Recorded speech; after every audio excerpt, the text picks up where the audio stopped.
James Joyce's Finnegans Wake is a metatextual reflection on the capacities of text itself.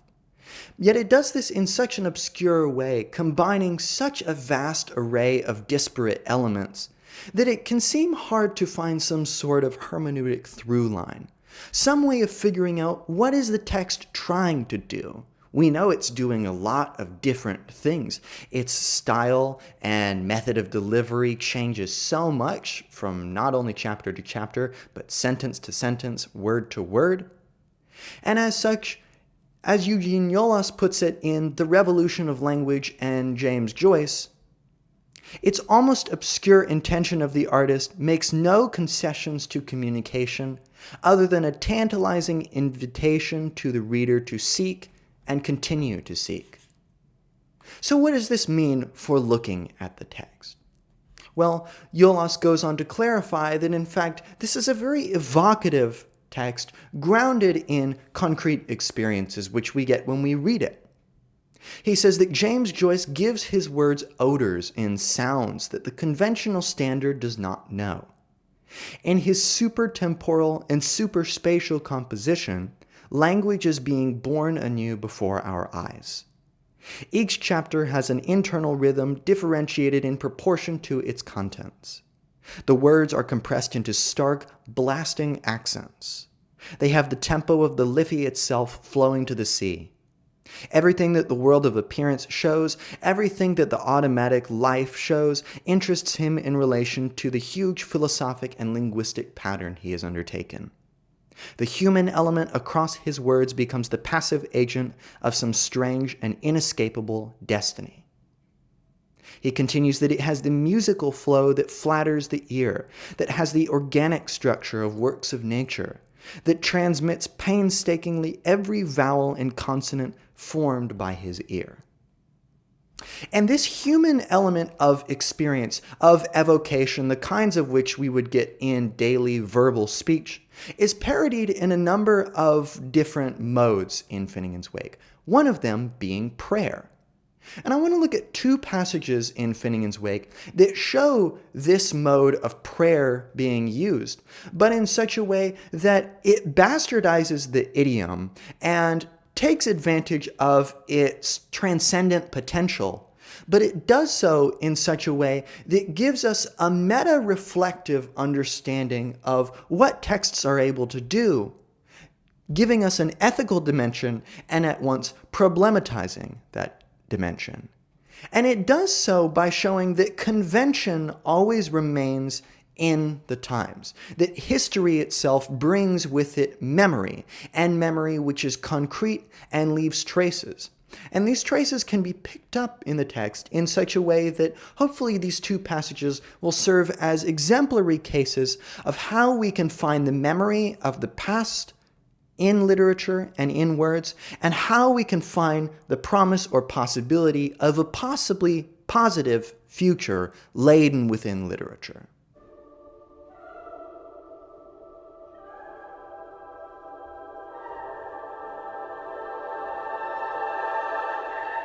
In the first chapter of Finnegans Wake, we see the birth of a mythological masculine figure, HCE. And he's complicated in his masculinity because while he rises from the dust with all of this phallic potential, he's nevertheless no absolute. He's a particular. And hence, Joyce is constantly going to sort of heretically poke fun at the idea of God, who would represent the height of this masculine transcendence, literally a transcendent being that rules over the universe in the grandest way possible. Thus, Joyce writes, "Well, him, a being so on the flounder of his bulk, like an overgrown babbling, let we peep, see at home, well, see piggy ought he ought, platter plate." And then we get this mysterious little E on its back. Now this E is the siglum of HCE. It is an orthographic, not representation, but evocation that allows for his general presence on the page and throughout the text.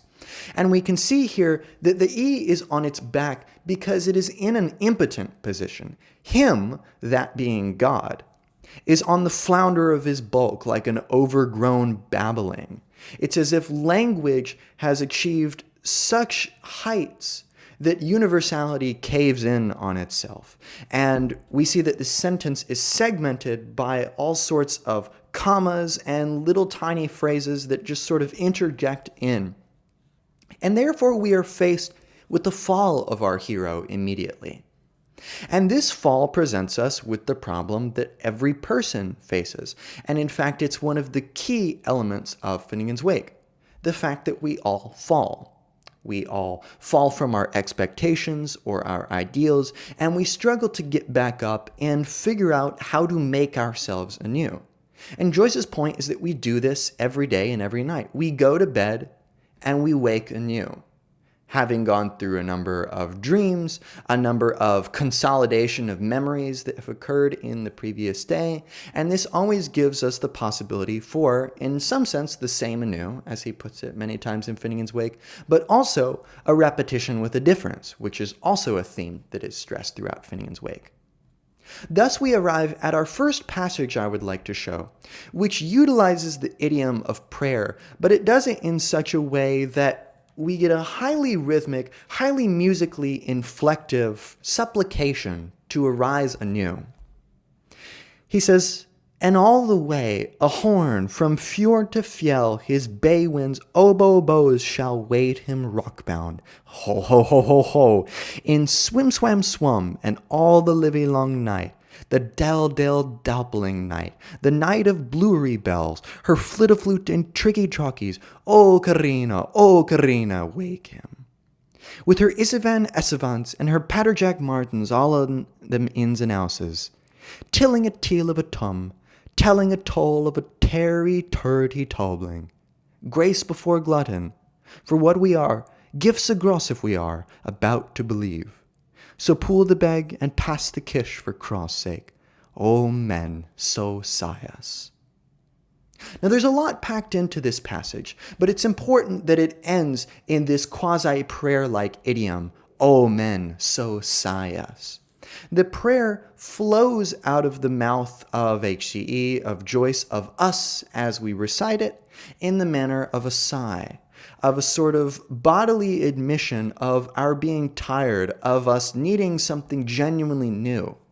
And this question of if we can actually achieve something new, if there are indeed nothing new under the sun, or if indeed there is new things under the sun, this is always put into question, and we never really get a final statement in this. But we do get implications that this is at least a possibility, that it's not dead yet.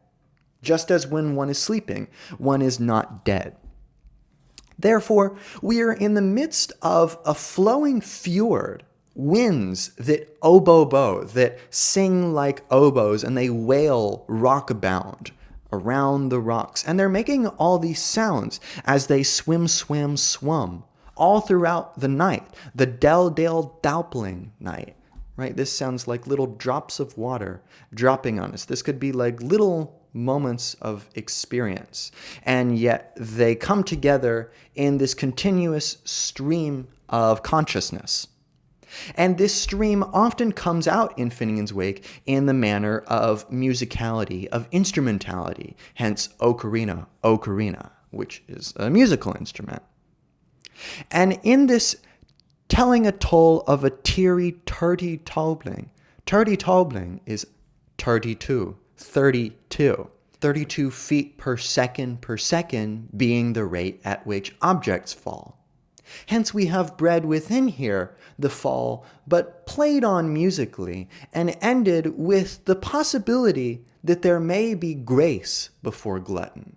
That before we try to engorge ourselves, we might take time and pause before we begin the day anew, before we think a new idea. Therefore, there's always a pregnant pause in Finnegans Wake, a nothingness which both starts and ends Finnegans Wake, since it begins in the middle of a sentence which is indented such that we have a space at the beginning, and we also have space at the end of the text. We have a significant portion of the last page that is unfilled. that seems to signal in the same way that this passage is, that we might be mindful of this silence and that we are about to believe. Which is interesting because it seems like belief is something prospective in the future, which Joyce is saying that we create here. That our ideals don't come ready-made, but in fact, they are something always full of gaps and holes and pregnant with the capacity for newness, if we can merely learn how to partake in this prayer-like parodic Last Supper.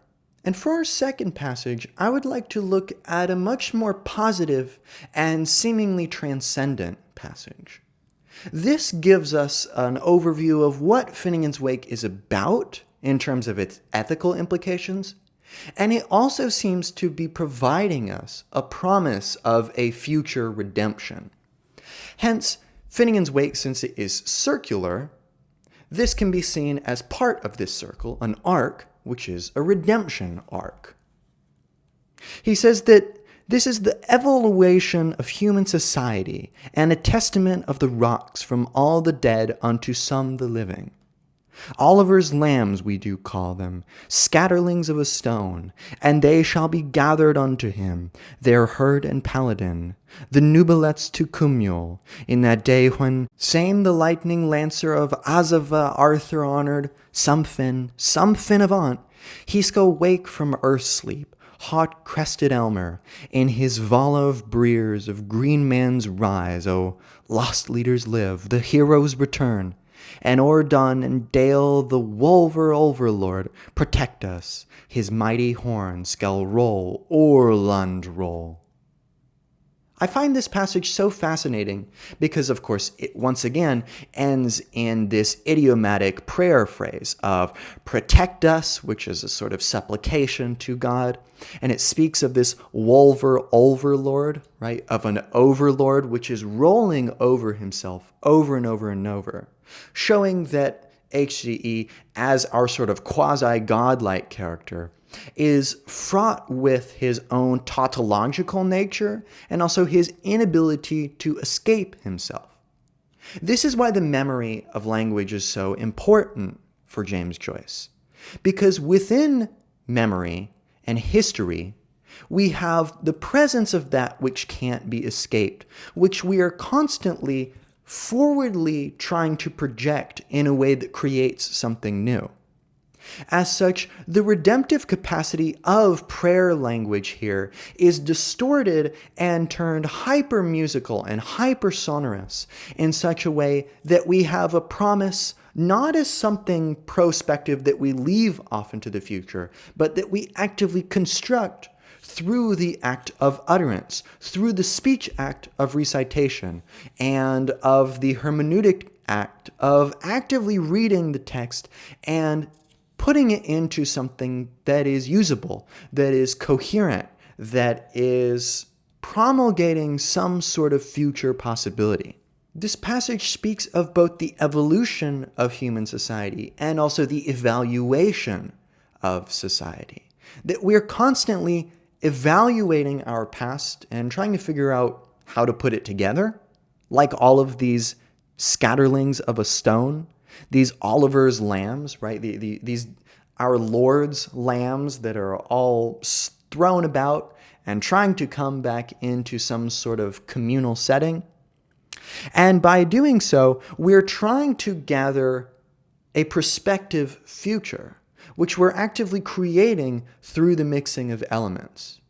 Therefore, we might be able to understand why Joyce chose such an obscure linguistic idiom for this text, which is precisely the lack of any single idiom. It's an evolved hodgepodge of multiple idioms that shoots through the surety of any one and combines them all together.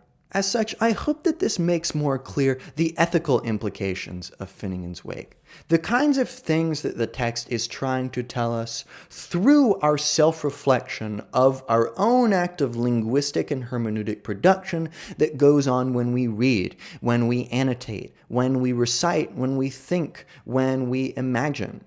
All of these are of critical importance in the text, and we never get final answers, but I think some of the ways that Joyce talks about this might be helpful cannon fodder for some future war against orthodoxy that could take place on a world scale, the sort of universal history that Joyce said that Finnegans Wake may be. And in fact, I really think that it's a universal history of the future. It's a prospective history. Because as Joyce shows, the way that we constitute and view our past elements of our history actively creates the kind of future that we might want. That being said, that's it for this lecture. I hope it's been somewhat helpful. You can check out any of my other videos I've done on postmodernism, German idealism, gender theory, post-colonial studies, and other classic literature. You can also become a channel member for $5 a month and gain access to, among other things, a private philosophy Zoom, which you can tailor to your needs. I also have super thanks if you'd just like to donate to the channel, because it really helps take some pressure off me and allow me to get the books necessary to share them with you. But no pressure, worry about yourself. That's it for this lecture, and I will see you in another one.